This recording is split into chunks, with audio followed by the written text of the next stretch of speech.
In the last lecture, we saw how social engineering is the art of convincing people to reveal confidential information.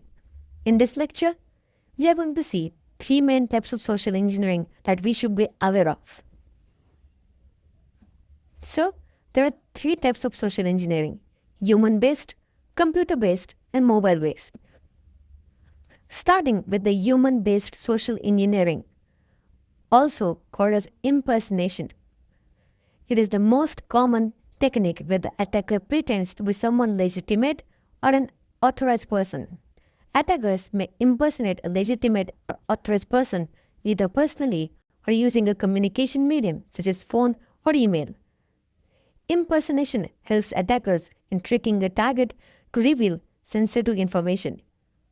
Wishing or voice over IP is an impersonation technique, or also called as electronic fraud, in which the attacker tricks individuals to reveal personal and financial information using voice technology such as telephone system, or also simply calling the targets. There are three main types of human-based social engineering: eavesdropping, shoulder surfing, and dumpster diving.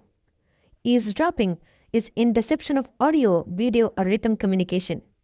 It can be done using communication channels such as telephone lines, emails, or even instant messaging. Shoulder surfing uses direct observation techniques such as looking over someone's shoulder to get information such as password, PIN, account numbers. Shoulder surfing can also be done from a longer distance with the aid of vision-enhancing devices such as binoculars that are equipped with capability of obtaining long-distance information. Dumpster diving is looking for treasure in someone else's trash. It involves collection of phone bills, contact information, financial information, operations-related information, and many other. Computer-based social engineering is information which is carried out with the help of computers. Pop-up windows. These are windows that suddenly pop up while surfing the internet and ask for users' information to log in or sign up. You might have encountered pop-up windows. Hoax letters. Hoax letters are emails that issue warnings to the user on new viruses, trojans, worms that may harm user system. Chain letters. Chain letters are emails that offer free gifts such as money and software on the condition that the user has to forward the mail to a certain number of persons. Instant chat messenger. It is gathering personal information by chatting with a selected online user to get information such as birth dates and maiden names. Spam emails.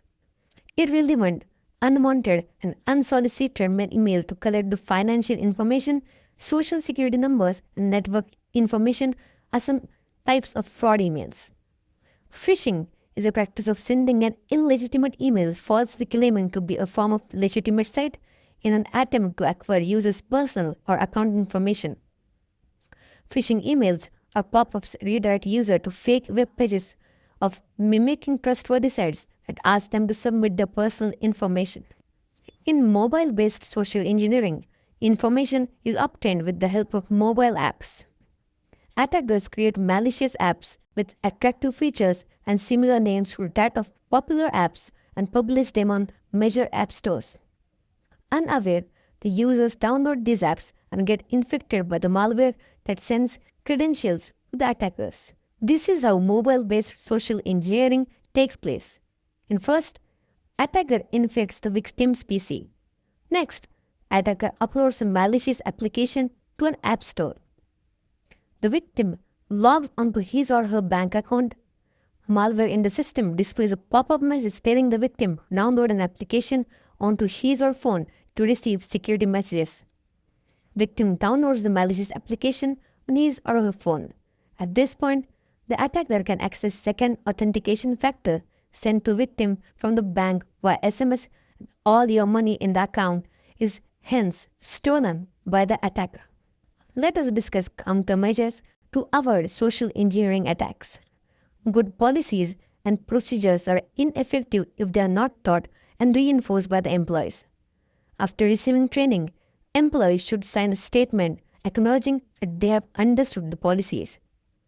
The main objectives of social engineering defense strategies are to create user awareness, robust internal networks, and secure policies plans, and processes. Therefore, the company should train individuals on security policies, should generate awareness about such attacks, restrict access of outsiders in authorized area, prepare a proper incident response team, scrutinize information, implement two-way factor authentication, archive critical data, perform regular risk assessments, and verify background of the employees.